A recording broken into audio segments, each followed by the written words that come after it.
Inanunsyo na ni Energy Secretary Sharon Garin ang pagbawi sa permit ng Siquijor Power Corporation para makapag-operate. Bigo umanong korporasyon ang mag-supply ng sapat na kuryente sa mga residente dahilan upang makaranas ng malawakang brownout o blackout noong nakalipas na mga buwan. Ayon pa kay Garin, umabot na sa 568 power interruptions ang naranasan ng mga taga-Siquijor o higit 31 outages kada buwan. Simula umano January 2024, may outage na sa lugar at tinitiis daw ng mga pamilyang kawalan ng kuryenteng tumatagal ng average ng 11 hours kada araw.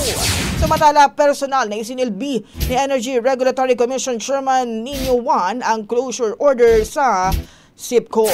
Ang bahaging ito ay hatid sa atin ng Yummyvit ES2 Oral Drops. Simulang tuparin ang pangarap ng iyong anak. And stunting now,